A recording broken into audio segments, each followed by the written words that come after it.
Hello you guys, happy Wednesday and thanks for tuning into my channel.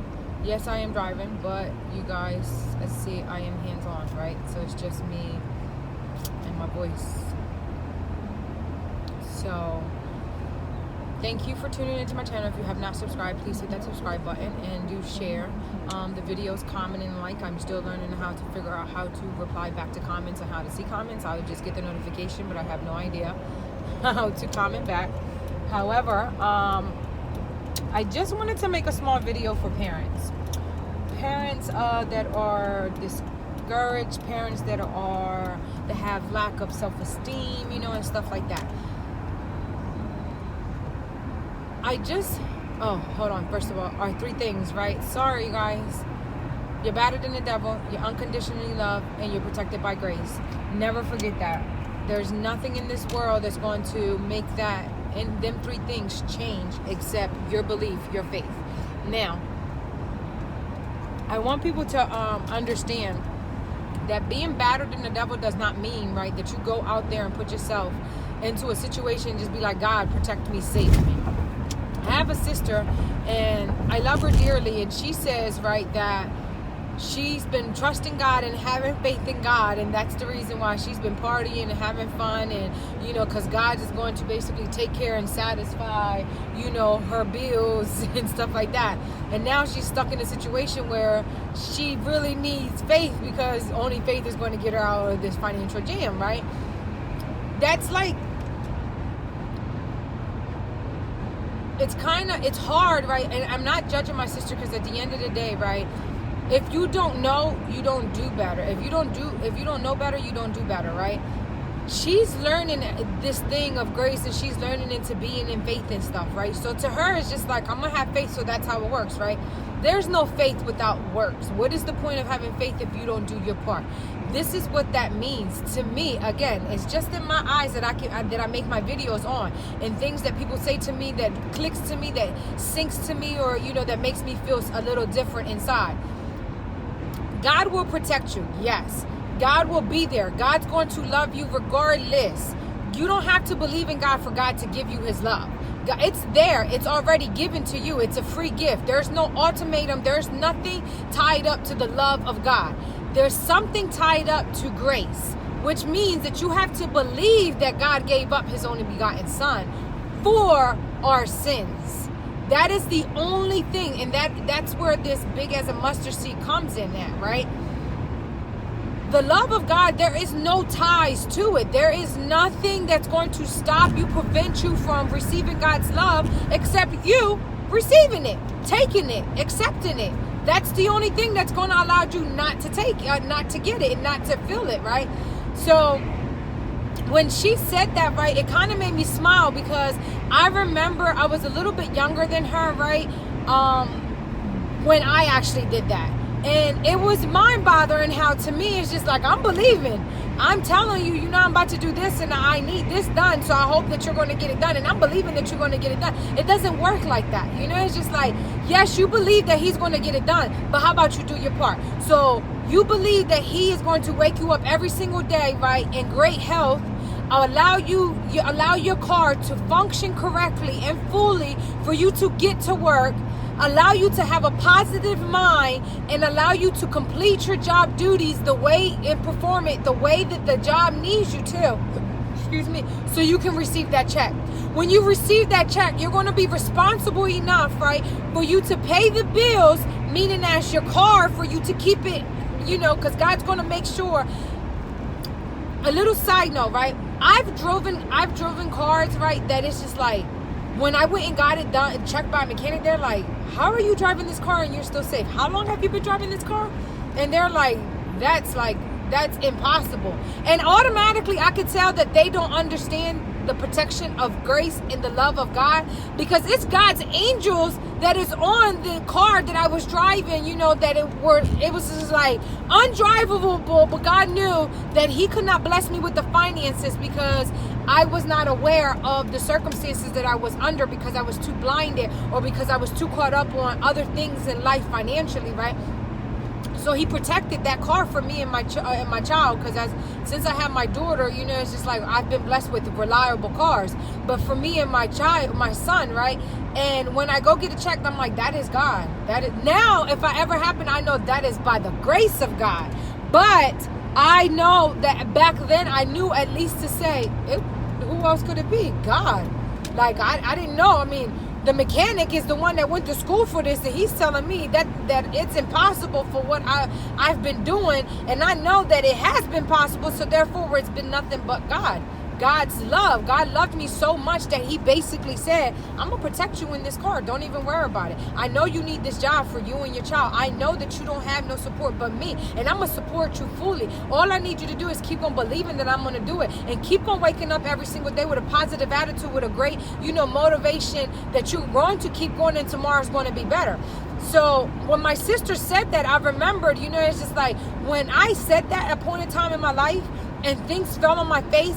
And it was because God was teaching me, but I wasn't listening through the people that he was teaching me. Because to them, it's just like, you're judging. To me, I was like, they are judging me. Rather than me understanding that it wasn't them judging me, it's God teaching me through them. Because it's two ways that God teaches us. It's through the Bible. And if you don't pick up the Bible to read the scripture, the word, then he's going to teach you through people. Sometimes, right, it's the right people it's always the right people, because it's him that knows better. But to us, it's just like, why would you use that person to teach me that, Father? Like, you knew I wasn't going to listen to them. But at the same time, he needs you to be obedient, right? So he's going to do what he needs to do, which is give you the right person for you to be taught by. So when my sister said that, of course, it took me back to when I was about 18, 19 years old, right? And I'm just like, that's not how it works. Now I know that's not how it works. And I tried to give her the advice that it was given to me, and I didn't pick it up, right? And she also didn't pick it up. She, one, cut me off, right? And then she, two, also had an excuse on what she meant by saying that. Same thing I did. And it's crazy because this is my foster sister. We don't even carry the same genes. But if you think about it, we're all the same. And we're all brothers and sisters in the love of God. It's just like Adam and Eve. That's where we all came from, point blank, period. Basically, we do have the same genes, and that's why we're so much alike, right? So I tried to explain to her, right, that faith is basically dead without works. When you have faith, right, that is being positive, that is having hope, that is believing for the greatness, right? Believing for the impossible in whatever situation that you are in life, right? Believing that even the good is going to be better, right? Believing that the bad is going to become good to become better. Well, believing and hoping and being positive is just the first part of the works.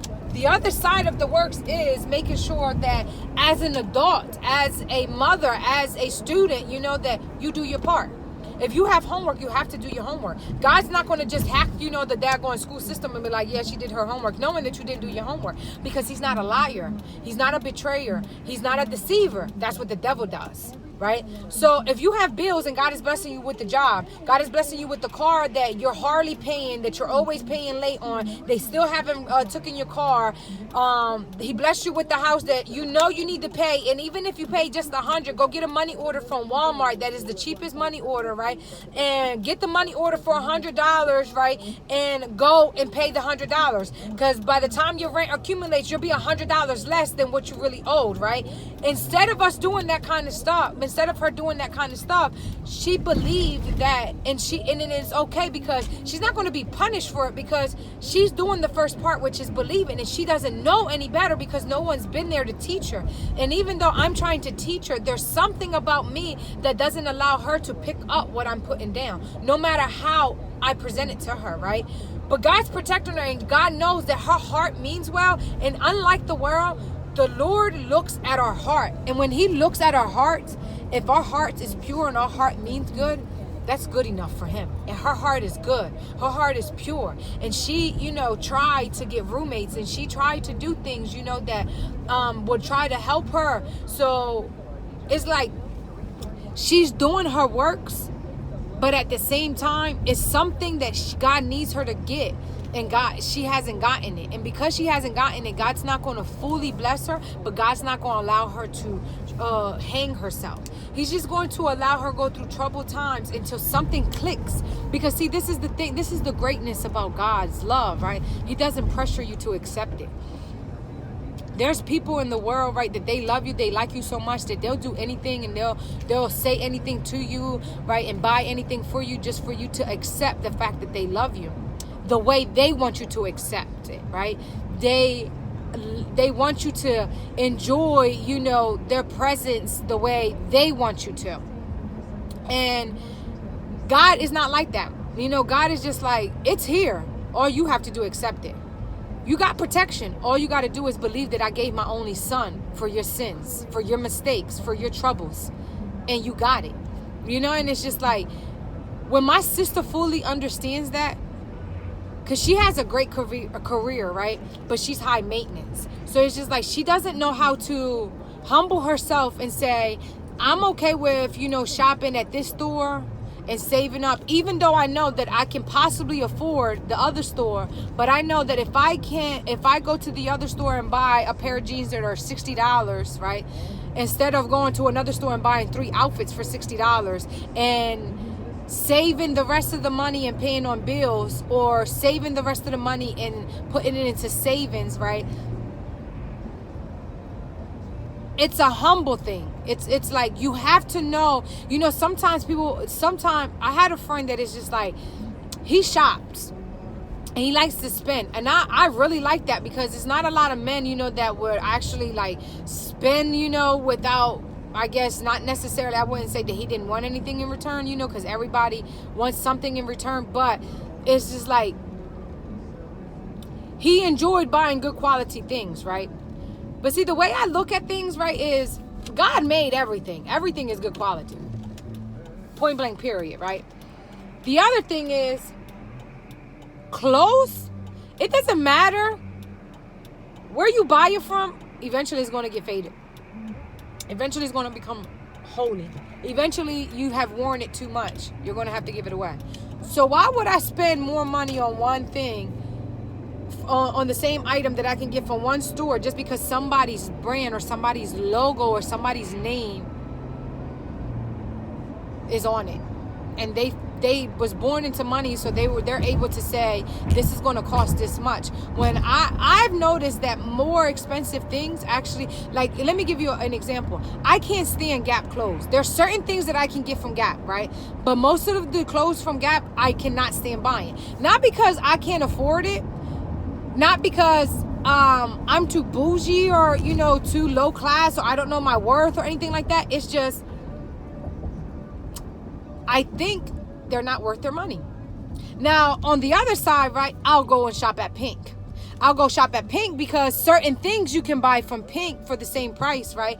And it'll last you longer. Like, I remember the last time I went full shopping at Pink was 2 years ago, besides this past winter when I went shopping for Christmas at Pink, right? And it wasn't really clothes, right? But the clothes that I did get, I've worn like 5 times already, because I have a limit of the clothes, and it's been washed more than 2 times a week, and they're still not faded. I'll go get a pair of jeans from Gap or Old Navy, especially from Old Navy's kids department, right? And I'll wash my son's clothes, right? And you wash kids' clothes from Old Navy, and their jeans has a streak on it going down the leg already. I'll go to Walmart and I'll buy Levi's kids jeans and I'll wash it 3 times and I still don't got that, you know, permanent print, you know, iron streak going down. It's just like, what? It's pointless to me, right? At a young age, I didn't understand that. At a young age, I used to work, you know, a lot of jobs and shop at places that technically, all honesty, I personally could not afford, but I decided to because I wanted to act like I could. So I gave the example of some things of my past and my sister, right, to the parents, right? My sister doesn't have kids, right? However, her kids is a shop. It's the clothes. That's her kids. And now she has a cat, right? And it's because I got a cat. I influenced her to get a cat. So she listens to me when she feels like it, when it's convenient for her, I guess, right? Because she's in love with her cat like I am with mine, even though she is really annoying most of the time. But I wanted to let you guys know, right, that a lot of us parents, right, we worry about what our kids is going to wear. Why? I don't know. It's just like, what is the point of worrying about that? They're kids. They're going to mess it up. They're going to, not wear it properly, and it's just like, what is the point of buying expensive things? The other reason why I wanted to make this video is parents spend money on phones, right? And they are okay with downloading apps for text Instagram, text Facebook, picture this, collage, emoji this, emoji that, screen protector this, screensaver this, right? All that kind of stuff, right? But won't dare download an app that has Bible trivia, spelling or math or science or something like that for their kids. They'll allow their kids to get on YouTube and watch things that are not very educational wise for the kids' brains. I don't want to sound like I'm judging, because I'm not a perfect parent. I make mistakes like crazy, as a parent. But I just want to influence you guys, it's just like, we are the first teacher for our child. And I don't care how much a teacher tells you you're too hard on your child. I just want you guys to understand, right? If you feel this good, though, in your heart, right, that your child needs this type of push because you know your child better than your teacher and the principal, right? If you feel as though that you are doing the right thing by pushing your child to do better in their class or in some type of area in life, right? Don't back down just because someone tells you, it's just like you're like really hard on your child, no matter if it's a boy or a girl, no matter what their age is, right? I want you guys to understand, because when your child fails because you weren't pushing them, because sometimes people look as motivating a child and pushing them to their full potential, because of course a kid is going to always want to go to the easy route. It's a child, especially nowadays, right? But when your child fails, when your child becomes the number one drug dealer or the number one murderer or the heist person or the driver to this or the thief or anything like that besides the next president, the next mayor or the next owner company of something really big, right? You know what they're going to ask is, who is your mother? Because they don't even say parents. They don't even say father. You ever notice when a child is lost or a child looks lost, they just say, where's your mom? It's always on their mom. It's never on their parents. It's never on their, where's your father? Where's your dad? Where's your pops? It's always, where's your mom? Where's your mother? Right? So don't back off on influencing your child to be the best that they can be. I don't care who tells you, because God, Jesus himself is not going to come in this world and say, you too hard on your child. No, they're not, because God needs you to, God pushes us when he makes us uncomfortable in situations, when God makes trials and tribulations in our life. That's God pushing us, you guys. So that leaves you hand in hand when you're pushing your child, and people on the outside looking at you like, you're hard on your child, like that's some harsh stuff, it's just like, no, it's not, because at the end of the day, when my child fails, if I die in a car accident on my way, Lord forbid, to pick up my child, right, and my child needs to go to a foster home or to an aunt and an uncle that's not parent the way I do, at least those things are already in my child, and my child might lack, on it while they're being raised by them, but they're always going to be run back to it, because that's how God works, and that's the love and the protection of God. It's just like, influence the Bible in your child. I'm not saying be a Christian, a Baptist, a Methodist, a Jehovah, whatever, a Jew, none of that, right? Just believe, man. Just believe that God has the power. He makes the impossible possible. He is the one that loves you unconditionally. That man that you're with, that woman that you're with, it's nothing like God's love is like a child's love unconditionally. And nowadays you got to question it, because kids nowadays around like the 7 and 8 and up, right? It's like they start questioning, it's just like, Why should I love my mom? She didn't get me this. She didn't get me that. Or she cursed out my dad. Or she didn't let me go with my dad. Or he didn't do this for my mom. Or he did this to my mom. You know, it's just like, there's just like, how much is a child's love unconditional nowadays? That's how much the world has changed. But you know who does not change? He's the same today, yesterday, and forever. It's God's love, and it's God. So it's just like, parents, understand that sometimes you have to sacrifice your child being in the same exact clothes and the same exact sneakers, right? Sometimes you do have to sacrifice you being in the same exact clothes and in the same exact atmosphere and driving the same exact car or driving an older car until it's time for your blessing. Because at the end of the day, there's nothing that you're going to be able to accomplish if you rush things when it's not time. When you allow God to lead you, it will make things better. Faith without works is pointless. You have to have faith. Faith is believing, is hoping, and being positive. But you also have to do your part. If you are a student, you have to study. You have to buy your materials. You have to ask the proper questions. You have to pray before you start going into, your courses. You have to register for your courses on time. If you are a wife, you have to pray with your husband. You have to pray, for him to have abundant, and beyond type of favor. You have to pray for him when he's not watching, when he doesn't know. When you are a mother, you have to pray for your child. You have to pray for other people's child. You have to love on other people's children.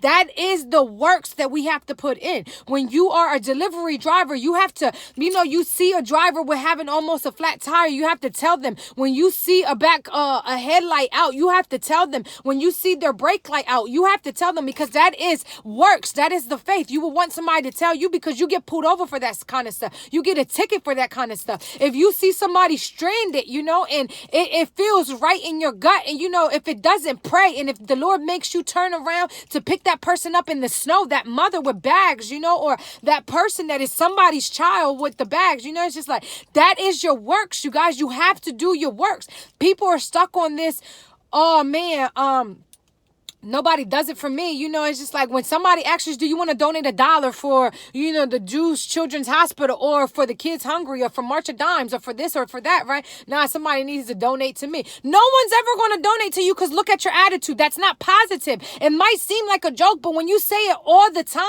I'm not saying that, today you go to, some of us shop at the same store. Like, for instance, now I shop at Petco, right? Petco, every time they ask you, every time you hit swipe your card, they ask you, do you want to donate $1 to rescue cats and dogs, animals in the wild, right?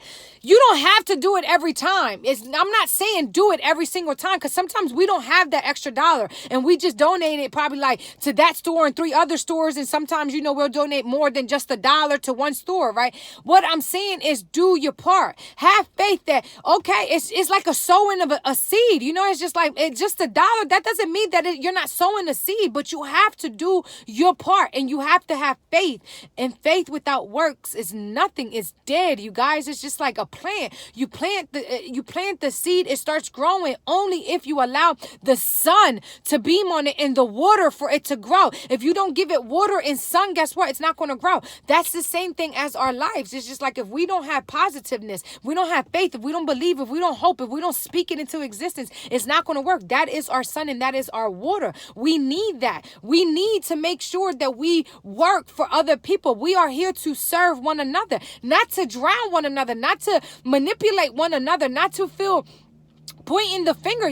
I grew up was like, you point one finger, there's 3 of them pointing back at you. You can never go like this. You can never go. It's always 3 more pointing back at you. It's just like, that means you're in the more wrong than they are.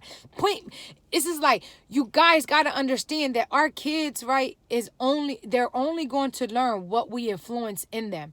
And when we work for our kids, we work towards our kids being more prosperous, we give them a better opportunity. Don't let people discourage you on what the type of person God made you to be. God made me a tough mother. I'm sorry. I am a tough single mother. And I'm not making this video because somebody came at me or anything like that, right? It's just that it was in my heart to say, because it's like, I dropped my kids off to school, and I seen a teacher is a mother, and her child is on a technology device already at 8 o'clock in the morning. It's just like, technology is taking over, you guys. Put a book, old-fashioned, a book in front of them so they can learn letters and how to break down the letters. That's what they need to manipulate, is stories and stuff like that. Not, us and other humans. But it's just like, I need people to understand. I am a hard mother. I'm a hard mother on my son. One, because I don't know a lot about his father. And I don't mean a lot like I didn't know him, because I knew a lot on when we were together for the 5 years, But what I'm saying is just like, I don't know about his family traditions. I don't know about his family genetic genes and, stuff that is just like, now I just wish I would have taken my time and really gotten to know this man and his background, his family background, because I see things in my son and I'm just like, who are you? Like, it can't be from me, so it has to be from his father, right? Because he has two people inside of him. But it's just like, for that reason, I'm hard on my son. I don't give him no leeway. Yes, there's times that I'll put my son on punishment and I'm lenient and I'll let him get off, right? And then he'll do the same thing and it drives me insane. But I do that. I'm a yeller rather than the hitter. And sometimes I will tear my son's butt up, right? But at the same time, there's nothing and no one in this world that's going to change that from me except God. And when I pray about it, God doesn't make me feel uneasy about it. There are times that I might say things that I'm not supposed to say to my child, and I'll go back and I'll be very, very, very clear on I was wrong to my son. My son is 8 years old, but he is very intelligent. And I am very strict on him because he is going to be a God-fearing, respectable, lovable, educated young man for this world. A lucky woman is going to have him. And I'm not saying that he's going to be perfect, but what I'm saying is if I don't do my part and have faith and do my part, he will fail. And it's not going to be on him, but he's going to carry that guilt because he doesn't have no idea. At this age, it is on me, his mother. And I need parents to understand this. You have to by all means, you have to allow your child to know that your tough loveness, and I'm not saying tough love because the Bible doesn't really talk about tough love. God doesn't give us tough love, but the toughness of life is what makes us have to give kids the tough love for them to understand. Like, I do it with love. The other people, they're not really giving you tough love. They're actually like drowning you. They're actually like sucking out your joy from you, but they're just calling it tough love. It's a manipulation. So parents, prosper your child the best way that you can by understanding that you are the reason why they become the next president or the next doctor or the next law firm that they own and hire other people. You are the reason why they will become the next NFL player, soccer player, basketball player. It doesn't matter who they are. It matters it doesn't matter what you do, but who they are, who they become will fall on you. There's no ands and buts about that. So you guys, thank you for tuning in. I hope you guys understood my message. I love people in general. Yes, they are annoying sometimes, but at the same time, we are all work in progress, even pastors and even mentors, of Christ. We are all work in progress and we all learn from each other. Please hit the subscribe button and remember that you're better than the devil. You're protected by grace and you're unconditionally loved.